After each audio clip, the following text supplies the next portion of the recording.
नमस्कारम। आज इस वीडियो के माध्यम से मैं एक पृष्ठभूमि बना रहा हूँ उस विषय की जो कि अब हम शुरू करने जा रहे हैं। पिछले कुछ समय से काफ़ी प्रश्न आ रहे थे, काफ़ी जिज्ञासाएं थी कि अष्टांग योग के विषय में आप प्रकाश डालें सही प्रकार से। और एक वीडियो के माध्यम से केवल पूरे अष्टांग योग पर प्रकाश डालना या फिर योग दर्शन के बारे में जानना संभव नहीं है। ये एक श्रृंखला होगी जिसमें हम महत्वपूर्ण बिंदुओं पर चर्चा करेंगे और एक एक योगांगों के विषय में विशेष जानकारी आप लोगों तक मैं साझा करूंगा, जो मैंने गुरुजनों से सीखी है, जो मैंने शास्त्रों में पढ़ी है और जो अपने विवेक से विकसित हुई है।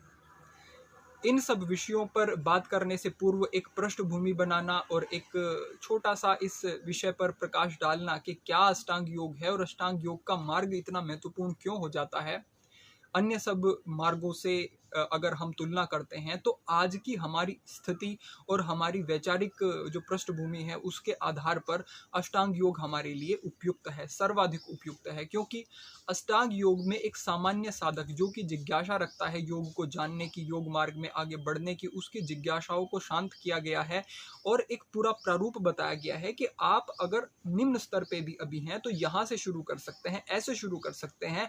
और अगर आपने अष्टांग योग को अपने जीवन में पूर्णतः स्थापित कर लिया और अगर आपने यम नियम को भी स्थापित कर लिया तो आपका जीवन स्वर्ग जैसा सुंदर हो जाएगा। आपके जीवन में कोई प्रश्न नहीं रहेगा, कोई अव्यवस्था नहीं रहेगी। आप अपनी क्षमताओं को इतना बढ़ा लेंगे कि आपके लिए असाध्य कार्य भी इस भौतिक स्तर पर जो होते हैं वो साध्य हो जाएंगे।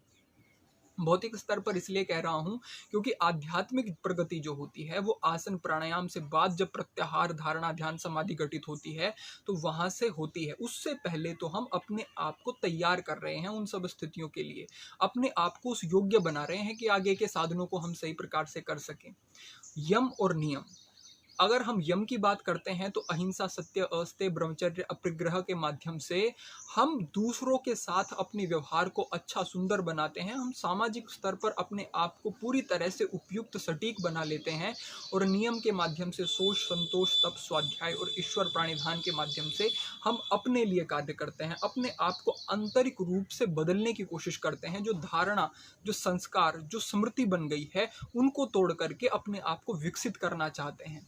तो जो भी योग के मार्ग पर आगे बढ़ रहे हैं, जो योग में जिज्ञासा रखते हैं, जो जीवन को व्यवस्थित करना चाहते हैं और योग के द्वारा पूरे सटीक सही लाभ प्राप्त करना चाहते हैं, उनके लिए ये वीडियो बड़ी ही महत्वपूर्ण है। इसको आप ध्यान से देखें और आगामी जितनी भी वीडियो आ रही हैं हमारी इस श्रृंखला में, केवल अष्टांग योग पर ही कुछ समय तक वीडियो आएंगी, उन सभी वीडियोज़ को आप अच्छे से देख लें। और उनको देखने के बाद मैं पूरा आश्वस्त हूँ कि जो मेहनत मैंने की है, जो मैंने समझा है और जो मेरी जिज्ञासाएं मुझे इधर उधर ले गई हैं और अनेक महान पुरुषों से, महानुभवों से मिलने का मुझे मौका मिला है, उनसे सीखने का मुझे मौका मिला है, आप वो सब कहीं ना कहीं सीख पाएंगे। कितना प्रतिशत सीखते हैं और कितना मैं प्रेषित कर पाता हूँ उसके लिए हम पूर्ण प्रयत्नरत रहें और सभी वीडियोज़ को एकाग्रता से देखें।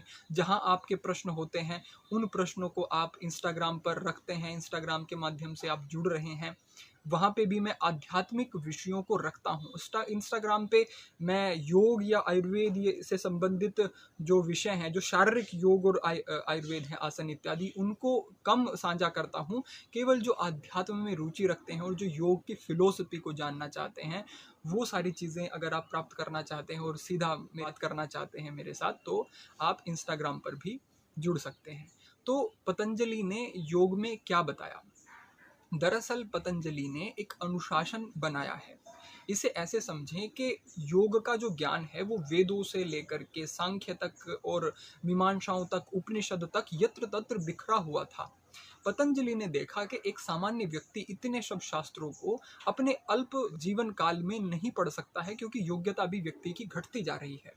आज की स्थिति तो ऐसी है कि हम संस्कृत को ही सही से समझ नहीं सकते हैं और अगर आगे की जो स्थिति बनती जा रही है तो लिपि भी लुप्त होती जा रही है। तो महर्षि ने इन सब चीज़ों को देखा और देखकर उन्होंने अनुभव किया कि इस सब जो ये ज्ञान है इसको एक जगह पर संकलित कर देते हैं, इसको एक जगह पर जोड़ बांध देते हैं जिससे कि व्यक्ति को सरलता रहे।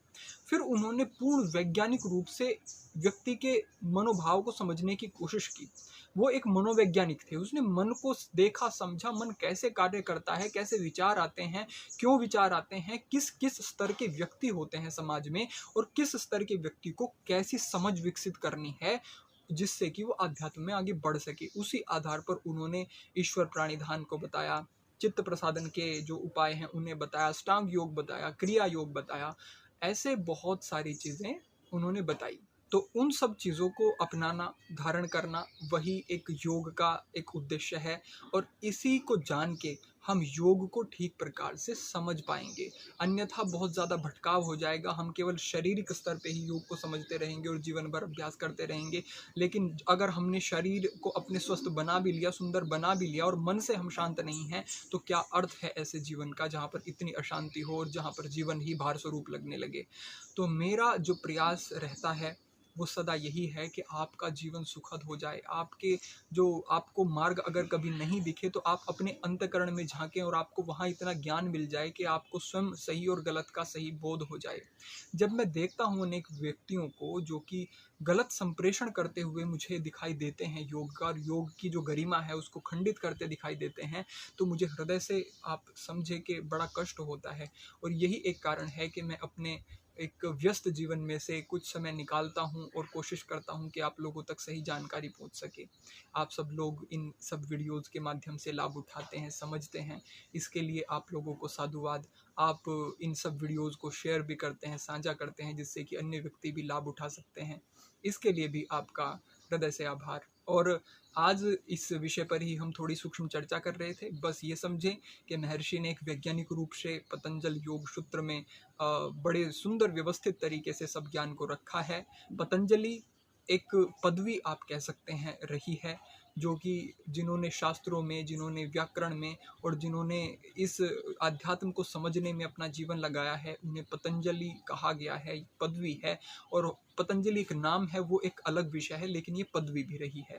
जिस तरीके से चतुर्वेदी, त्रिवेदी होते हैं जो 2 वेद को पढ़े होते हैं, चारों वेद को पढ़े होते हैं, द्विवेदी जो 2 वेद को पढ़े होते हैं, इसी तरीके से एक पतंजलि भी पदवी रही है, जो कि एक ज्ञान की पराकाष्ठा का एक नाम रहा है, ऐसा आप समझ सकते हैं। पतंजलि के विषय में कहा जाता है कि वो उत्तर प्रदेश के गोंडा जिले में उनका जन्म कहा जाता है, ऐसी अवधारणा है।